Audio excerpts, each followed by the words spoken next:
ইব্রাহিম আলাইহিস সালাম রে আল্লাহ বলছে জবাই করতে ছেলে ইসমাইল, তো ছেলেকে সব রেডি কইরা কথাবার্তা কইয়া উপর করে শোয়াইছে, কাঁধের গর্দানের উপরে ছুরি রাখছে। আল্লাহ বলছে বুঝ পাইছি আমি, হইছে সারছে আল্লাহ, বাকি জবাই আর হইতে হবে না, আমি আল্লাহ তাআলা গ্রহণ করলাম, তোমাকে সর্বোত্তম বিনিময় দিয়ে দিলাম। কাদ সাদ্দাকতার রুইয়া, তুমি তোমার স্বপ্ন বাস্তবায়ন করে ফেলেছ। আমি আল্লাহ তাআলা এতটুকুই চাইছিলাম যে তুমি সত্যিকারে তোমার দিলে আমি আল্লাহর মহব্বত নাকি সন্তানের মহব্বত। যখন ছুরি রাইখাই দিছ তা আমি বুঝলাম তোমার দিলে আমি আল্লাহর মহব্বতই গালিব। সুবহানাল্লাহ। তো নূহ আলাইহিস সালাম 950 বছর একটানা আল্লাহর কথা বলছে। এখানে একটা লক্ষণীয় বিষয় হলো উনার কওমের লোকেরা, ওনার জাতির মানুষরা কিন্তু সবাই এরকম 800-900 বছর 700 বছর হায়াত ওয়ালা না, ওরা স্বাভাবিক মৃত্যুই হইতো হলে, কিন্তু উনি শুধু আল্লাহ তাআলা ওনাকে মুজিজা হিসাবে, নূহ আলাইহিস সালামই ব্যক্তিগতভাবে শুধু উনি 950 বছর হায়াত পাইছে। বুঝছেননি আমার কথাটা? ওনার যে উম্মত সর্বস্তরের মানুষ, এরা কিন্তু 800-900 বছর ওয়ালা না, যে মনে করেন এই 500 মানুষ ওনার কওম, এরাই আজকে 900 বছর, এরম না। এরা মারা গেছে, এদের বংশধর, এদের বংশধর, এদের বংশধর, এইভাবেই আসতে থাকছে। নূহ আলাইহিস সালাম একই ফ্যামিলি 5 পুরুষ 7 পুরুষ, কোন কোন বর্ণনায় আছে 7 পুরুষ পর্যন্ত নূহ আলাইহিস সালাম বারবার ওই মহল্লাবাসীকে, নিজ কওমকে আল্লাহর দ্বীনের, আখিরাতের, আল্লাহর ইবাদতের, মূর্তি পূজা, শিরিক, কুফর ছেড়ে দেওয়ার দাওয়াত দিবানিশি দিয়ে গেছে। 7 পুরুষ মানে কি? আপনি অর্থাৎ বুঝবেন যে অর্থাৎ মনে করেন দাদার ফুল, তার ছেলে, তার ছেলে, তার ছেলে, তার ছেলে, তার ছেলে, এভাবে 7 পুরুষ। তাহলে এইভাবে ধারাবাহিক একই ঘরে আজকে 300 বছর, একই ঘরে আজকে 500 বছর ধরে ফিরাই দিতেছে, একবারও কালে মানে না, কিন্তু ওই লোক মারা গেছে। নূহ আলাইহিস সালাম তার ছেলেকে আবার শুরু করছে, সে মারা গেছে তো তার ছেলেকে আবার বল, অর্থাৎ তিনি এই 950 বছরে একটি ঘর, একটি পরিবার, কারো প্রতিও যতজনই তাদের ফ্যামিলির চলে গেছে, এরপরও উনি নিরাশ হয় নাই, হাল ছাড়ে নাই, উনি উনার বলা বলতেই থাকছে। এটা আমি কেন বুঝাইলাম?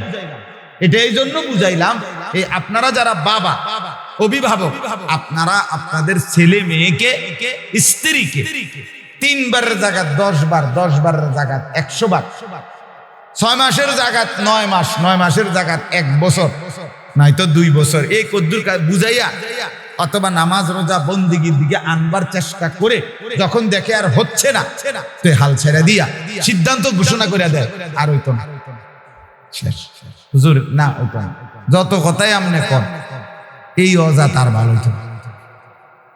এই আপনি এই ফায়সালা কেমনে নিলেন? বুঝেন নাই আমার কথাটা? এটা আপনি কেমনে সিদ্ধান্ত নিলেন যে সে আর কোনোদিন নামাজ পড়বে না, সে আর কোনোদিন সেজদা করবে না, সে মহিলা আর কোনোদিন পর্দা করবে না? আপনি এই ফয়সালাটা কিভাবে নিলেন? আপনার জন্য তো এই অনুমতি নাই। 950 বছর পর্যন্ত যদি একজন নবী একই ফ্যামিলিতে, একই বংশে, একই মহল্লাতে বারবার বলতে পারে, আরে বাপ 950 বছর এমনি শুনতে তো সহজ, কিন্তু আপনি কল্পনা করেন না এটা কয়শো বছর। 950 টাকা আর 950 বছর একই কথা কেন? 950 টাকা তো মানে 50 টাকা কম 1000, এটা অ্যাভেলেবেল টাকা, কিন্তু 950 বছর আপনার আমার বংশের 14 গোষ্ঠীর কয়জন একত্রে হায়াত মিলাইলে 950 60 করে ধরেন, 70 করে ধরেন, 80 করে গড় ধরেন, বুঝেন না এমনি কথা? কিন্তু এত দীর্ঘ সময় একটানা বলার পরেও নূহ আলাইহিস সালাম কি করে নাই? হাল ছাড়ে নাই, উনি বলতেই থাকতেন শেষ পর্যন্ত। 950 বছর পরে থামলেন কেন? যদি 950 না 9,500 বছর আল্লাহ ওনাকে হায়াত দিতেন, আল্লাহর কসম উনি বলতেই থাকতেন। তো থামলেন কেন? আল্লাহ তাআলা থামাইছেন। কে থামাইছেন? আল্লাহ বলছেন ওয়া উহিয়া ইলা নূহিন, এটাও কোরআনের আয়াত, আন্নাহু লা ইউমিনা মিন কওমিকা ইল্লা মান কাদ আমানা ফালা তাবতাইস। আল্লাহ তাআলা বলেন আমি নূহের নিকট ওহী পাঠাইলাম, হে নূহ। এই 950 বছর পরে আল্লাহ বলে দিয়েছেন আন্নাহু লা ইউমিনা মিন কওমিকা ইল্লা মান কাদ আমানা, এই পর্যন্ত যে কয়জন তোমার উপরে ঈমান এনেছে এরা ব্যতীত আর কেউ ঈমান আনবে না। এরা আর তুমি এদেরকে দাওয়াত দিও না, আর দিও না দাওয়াত, শেষ। আমি আল্লাহ তাআলা এইবার তাদের ব্যাপারে আমার আযাবের যে সিদ্ধান্ত সেটাই কার্যকর করব। তখন তো আপনার আমার কাছে জিব্রাইল কিংবা অন্য কোন ফেরেশতা আইসা আপনার ছেলের ব্যাপারে, মেয়ের ব্যাপারে, স্ত্রীর ব্যাপারে, আপনার এলাকার ব্যাপারে, আপনার মহল্লার ব্যাপারে, আপনার বন্ধুর ব্যাপারে এমন কোন ওহী বা চিঠি বা এমন কোন SMS পাঠাইছে কি? তো আপনি কেন ছেড়ে দিলেন? আপনি কেন বাদ দিলেন?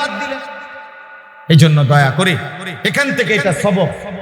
আমি তো ছেলেদের কথা বললাম, এখন ছেলে মেয়ে নামাজ পড়ে না, পর্দা করে না, মোবাইলে আসক্ত, চরিত্রহীনতায় ঢুকে গেছে, মদ জুয়া জিনা ব্যভিচারে ডুবে গেছে। অতএব তার থেকে হাল ছেড়ে দেওয়া, তারে একদম বাদ মনে করা, এটা কি কোনো মুসলমান মুমিনের জন্য অনুমতি আছে? এটা এই জন্য মুসলমান মুমিন ইমানদার হিসাবে প্রত্যেকের কাছে অনেক বাপ চাচা মুরব্বী আছেন যারা টোটালি সংসারে স্ত্রী ছেলে মেয়ে, ফুতের বউ, হ্যাঁ জিয়ের জামাই, অথবা ফুতের ঘরের নাতি নাতনি, মেয়ের ঘরের নাতি নাতনি, এগরে আর আল্লাহ খোদা আখেরাত পরকাল এই নিয়ে কিছুই আর বলতে রাজি না। ওনার কথা হইলো আমার খানা ঠিক 3 বেলা, বিকাল বেলা আপেল মালটা এটা এটা খাবায়, আর চা দোয়ানে বন বিড়ি চা বিস্কুট এবার খায়, আর রঙিন টেলিভিশনে নাচ গান দেখে, মোটামুটি মিল্লা জিল্লা ভালোই জিন্দিগি কাটতে আছে। আর হুদা ঝামেলা যায়, এত ঝামেলা যায় কে? ফোলার বউরে এখন যদি পর্দার কথা বলি, হুজুর শেষ বয়সে হেসে বা তরকারিও রাখতো না, আর না খাইয়া মরণ লাগবে, এই তো সিদ্ধান্ত নিয়ে আনছে। শেষ বয়সে উনি না খাইয়া মরবে এই ভয়ে ফুতেরও কিছু কয় না, ফুতের বউরও কি কিছু বলে। শেষ বয়সে মানুষ যারা নিয়মিত খায়, মনে করেন বৃদ্ধকালে যারা 3 বেলা নিয়ম মাফিক একেবারে পেট ভরে ভাত খেতে পারছে, এমন কোন লোক তো পৃথিবীতে মরে না। না না না, এবারে মরে না, এবারে টাঙ্গাই আছে, এবারে মরে না। আপনি এটা কি বললেন? শেষ বয়সে না খাইয়া মরবেন? আপনি কি খাইয়া মরতেন না? শেষ বয়সে আপনি নিয়ম মাফিক খানা খাইলে মরতেন না? মরবেন কি না বলেন না কেন? তো তাহলে খাইয়া মরবেন না না খাইয়া মরবেন, এটা নি কথা। না খাইয়াও মরণ লাগবে, খালাস, মৃত্যু আমার নিশ্চিত। অতএব আমার দায়িত্ব থেকে আমি অব্যাহতি নিতে পারি না। এজন্য আপনাদের কাছে অনুরোধ, যে কয়জন বাবা চাচা আছেন, অভিভাবক আছেন, ছেলের বাপ আছেন, মেয়ের বাপ আছেন, দাদা দাদি আছেন, নানা আছেন, স্বামী আছেন, দয়া করে আল্লাহর ওয়াস্তে বাপ, এটা আমার প্রত্যেক দিনকার আহাজারি যে কোন স্বামী তার স্ত্রীকে পর্দার কথা, নামাজের কথা, হালাল হারামের কথা বলা থেকে বিরত থাকার, বন্ধ করে দেওয়ার সুযোগ নেই। আপনাকে বলতে, কোন বাপ কোন মা তার ছেলে মেয়েকে নামাজের কথা, পর্দার কথা, গুনার থেকে, অসভ্যতা অশ্লীলতা থেকে বিরত বলে। হুজুর আজকে 3টা বছর বলেন, আর 30 বছর বলেন, 30 বছরেও কোনোদিন শুনে নাই, কোনো সমস্যা নেই। 300 বছর বলার পরেও যদি শুনে নাই, আপনার কোনো অসুবিধা নেই, আপনি বলতে থাকেন। সমস্যা হবে তখন আপনি বন্ধ করে দিবেন। আপনার বলা বন্ধ করলে আপনি গুনাহগার হবেন। আপনার বলা আপনি বলতে থাকেন। আপনি 300 বছর না 3000 বছর বললেও হেদায়েত আপনার হাতে না। আবার আল্লাহ চাইলে এক কথাতেও হেদায়েত মিলতে পারে। এমনও লোক ছিল মদিনায়, রাসূলুল্লাহ সাল্লাল্লাহু আলাইহি সাল্লামের জামানায় নবীজিকে দেখছে সরাসরি, বুঝছেন নি চাচা? নবীজিকে দেখছে, পুরাটা হায়াত দেখছে নবীকে, কিন্তু নবীজির জামানায় কালেমা পড়ে নাই। পরবর্তীতে আবু বকর ওমরের জামানায় কালেমা পড়ছে, এমন মুসলমানও আছে। হতে পারে আপনার এই দিবানিশি বলার দ্বারা, আহাজারি কান্নাকাটির দ্বারা একদিন হয়তো আপনার মৃত্যুর পরে আপনার সন্তান দিনদার হতে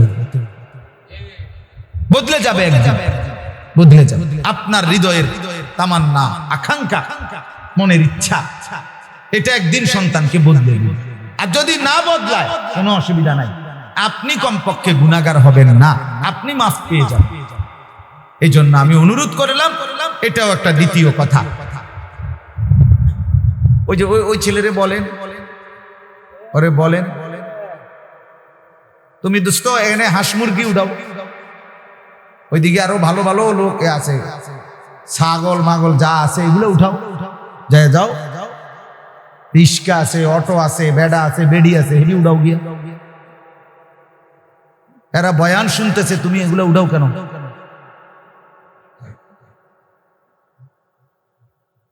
না দুই একজন না বললে হবে না, কথা বুঝছেন না?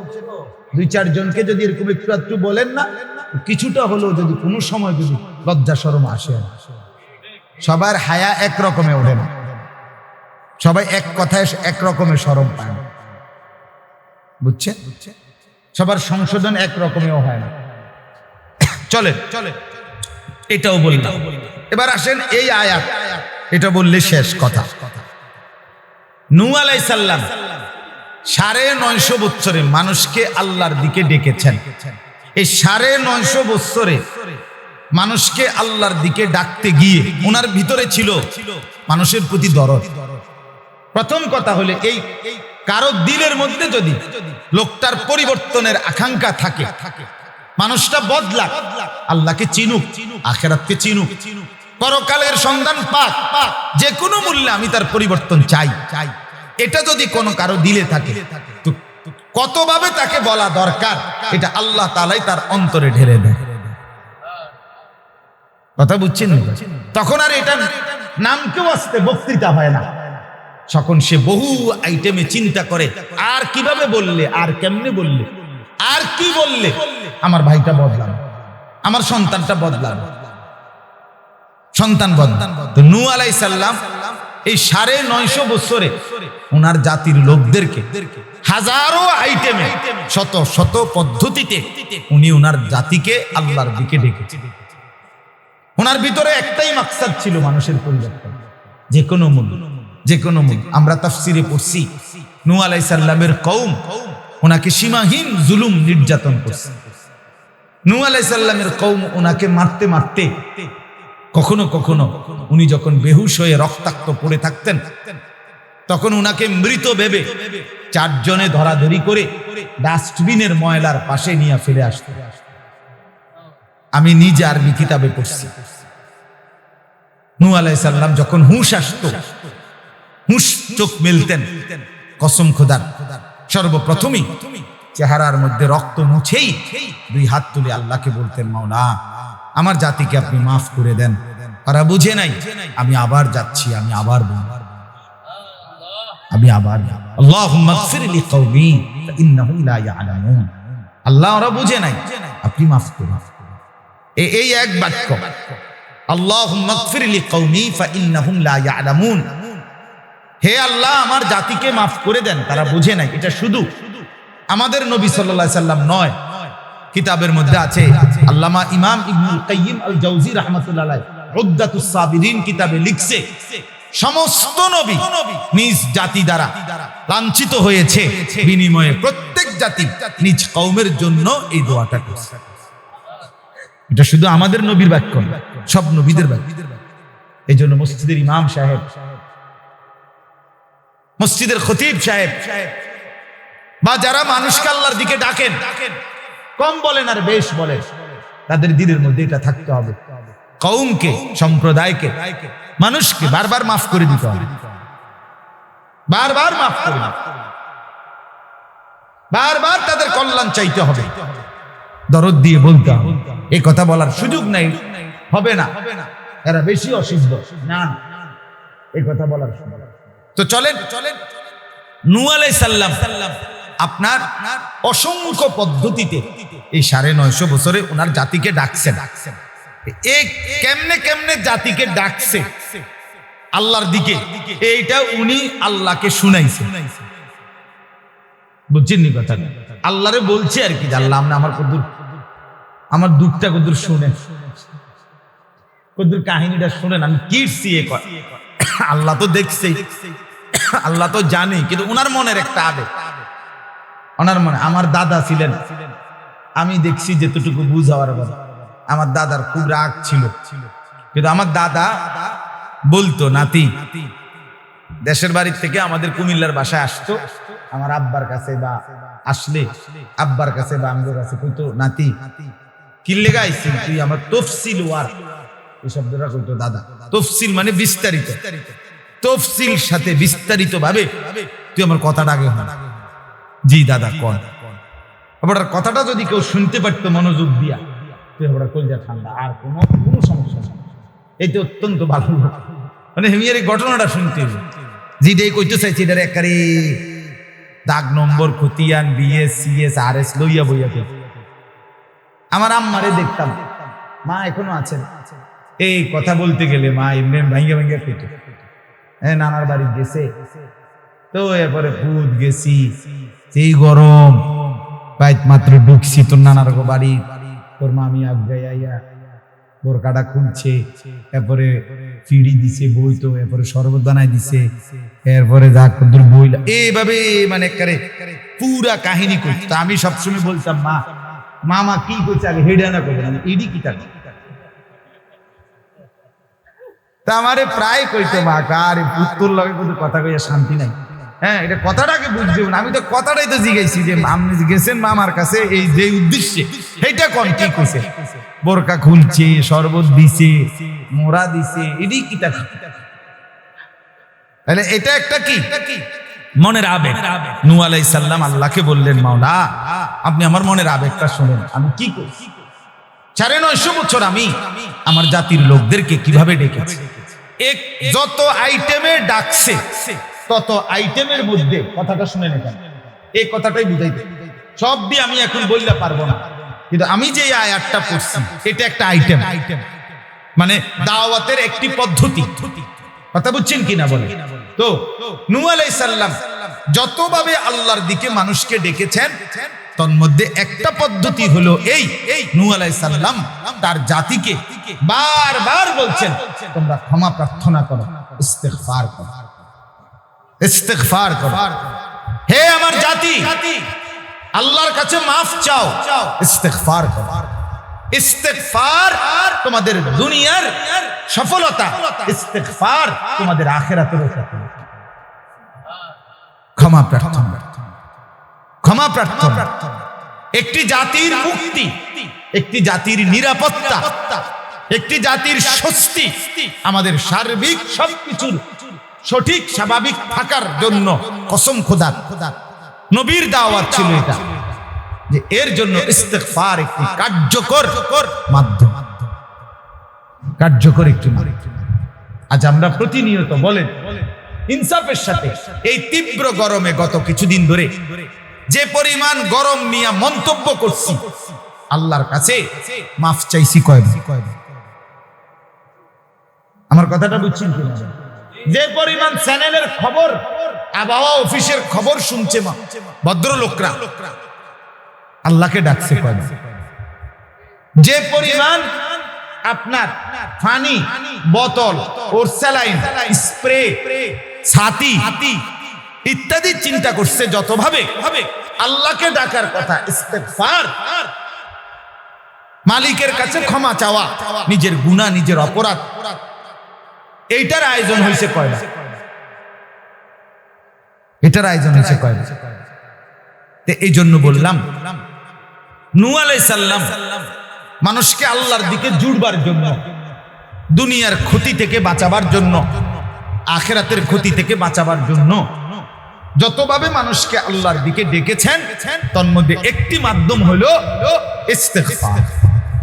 জাতিকে বলছেন, হে আমার জাতি, ফাকুল তুস্তাগফিরু রাব্বাকুম, নূহ আলাইহিস সালাম বলেন আমি বলেছি আল্লাহ, ওই যে বলছি না উনি আল্লাহরে শুনাইছে, আল্লাহকে কি করছে? শুনাইছে। তো ফাকুলতু, তিনি বলেন আল্লাহ আমি বলছি বিশ্বাস করেন আমার জাতিকে, ইস্তাগফিরু রাব্বাকুম, হে আমার জাতি তোমরা তোমাদের রব আল্লাহর কাছে ক্ষমা প্রার্থনা, ক্ষমা প্রার্থনা। তোমাদের ভুল হচ্ছে, ভুল হবে, তোমাদের অন্যায় পাপ হচ্ছে প্রতিনিয়ত, কিন্তু তোমরা গাদ্দারি করো না, সীমা লঙ্ঘন করো, তোমরা বাড়াবাড়ি করো না, গুনার উপরে জৈমা থেকে। মুসলমানের ছেলেরা তোমাদেরকেও বলি ভাইয়া, কোন মুসলমানের দ্বারা গুনাহ হওয়া স্বাভাবিক, একদম স্বাভাবিক, কিন্তু কোন মুসলমানের বাচ্চা যদি হয়, রক্তে যদি ইসলাম থাকে, মায়ের পবিত্র দুধ যদি কেউ খেয়ে থাকে, পরিচয় যদি সে কেউ দেয় মুসলমান, আল্লাহর কসম সেই মুসলমান গুনার উপরে জমে থাকে না, গুনার উপরে মজবুত হয় না। এরে আর তখন গুনাহগার বলে না, এরে গাদ্দার বলে, এরে গাঁড়তারা বলে, এরে জালেম বলে, এরে সীমা লঙ্ঘনকারী। আর এমন নাফরমানের ঘাড় আল্লাহ মটকায়া দেয়, এমন ঘাড়তারারে আসার দিয়ে আল্লাহ সোজা করবেই করবে, তুমি কিংবা তোমার বংশ কষ্ট পাবেই পাবে না। এজন্য রাসূলুল্লাহ সাল্লাল্লাহু আলাইহি ওয়াসাল্লাম বলেন লাউলাম তুদনিবু লাজা আল্লাহু বিকওমিন, হে আমার উম্মত যদি তোমাদের কোনো গুনাহ না হইতো তা আল্লাহ তোমাদেরকে সরায় দিতেন, নতুন এমন জাতি বানাইতেন যারা গুনাহ করবে, যারা কি করবে? গুনাহ করবে, অতঃপর তারা আল্লাহর কাছে মাফ চাইবে, ফায়াগফির লাহুম, আর আল্লাহ তাদেরকে মাফ করে দিবে। তাহলে গুনাহ হবে তওবা করবে, গুনাহ হবে মাফ চাইবে, হোঁচট খাবে আবার উঠে দাঁড়াবে, পিছলা খাবে আবার উঠে দাঁড়াবে, এরকম এইটা এক মুসলমানের আপনার স্বাভাবিক হতেই পারে। কিন্তু 30 বছর ধরে আপনি আর কোনোদিন, আজকে 30টা বছর ধরে সুদের লেনদেন করতেছেন, যে এটা যে আর ছেড়ে দিবেন এর কোনো মানসিকতা, চিন্তা ভাবনা, পরিকল্পনা, প্ল্যান, প্রোগ্রাম কিচ্ছু নেই। তারপরে এটার সাথে জিন্দেগিটার একদম মিশাই দিচ্ছে। এটা মুসলমান হয় কেমনে বাপ বলে? 20 বছর ধরে মহিলা তার জিন্দগির সাথে মিশাইয়া দিছে বেপর্দা, এবুড়ি আর কোনোদিন পর্দা করবে না, ব্যবসা ব্যবসা। এটা মুসলমান হয় কেমনে বাপ বলে? আজকে 20 বছর ধরে আপনার ঘরে রঙিন টেলিভিশন চলে, প্রত্যেক দিন বউ বাচ্চা, ছেলে মেয়ে, স্ত্রী সন্তান নর্তকীর ছবি, নাচ গান দেখে, এটাই জীবন।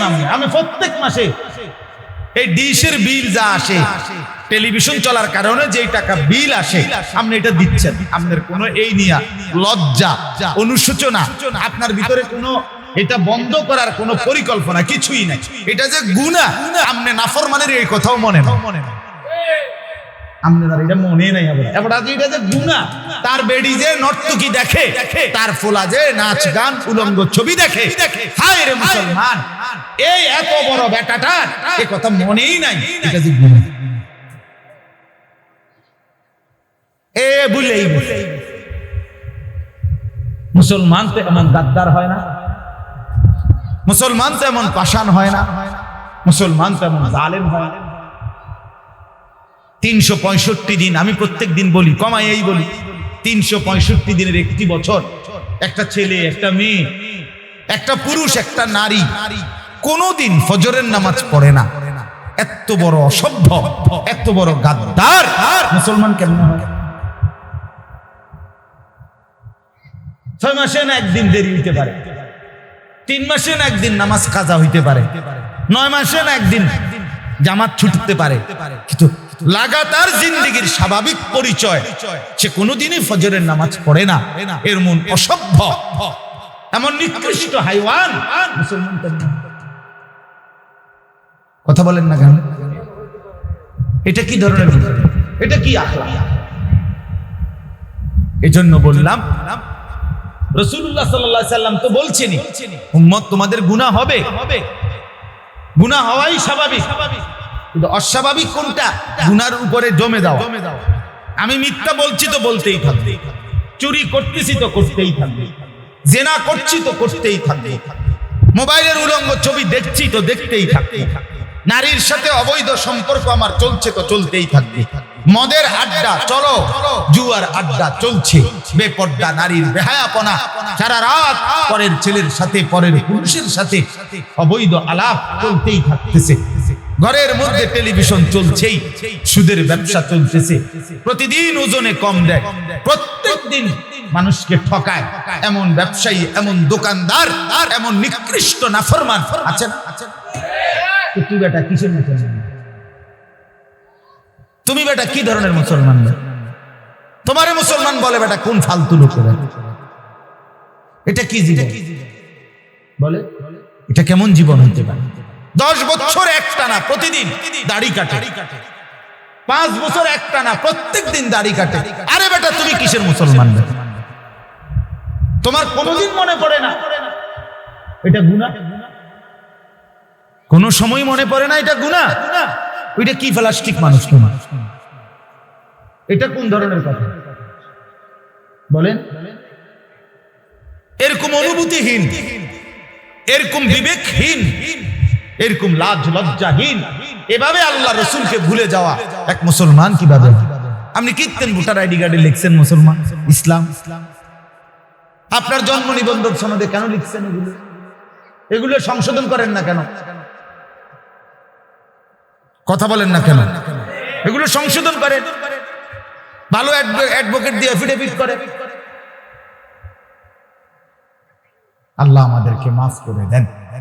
এই জন্য বললাম নূহ আলাইহিস সালাম একটা কার্যকর কথা বলছে, হে আমার জাতি, তোমাদের পরিবর্তনের একটা কার্যকর মাধ্যম তোমরা ইস্তেগফার করো। কি করো? ইস্তেগফারের মাধ্যমে দুনিয়ারও প্রচন্ড লাভ, আখিরাতেরও প্রচন্ড, আখিরাতেরও লাভ, দুনিয়ারও লাভ। এই আয়াতে ইস্তেগফারের দুনিয়াবি লাভ কি এটা এখানে নূহ আলাইহিস সালাম উল্লেখ করছে আল্লাহর কোরআনে। দুনিয়াবি লাভ বলছে, দুনিয়াবি লাভটাই শুধু শুনেন, আখিরাতও যদি না বুঝেন তো দুনিয়ার লাভটাই দেখেন না কি অসাধারণ।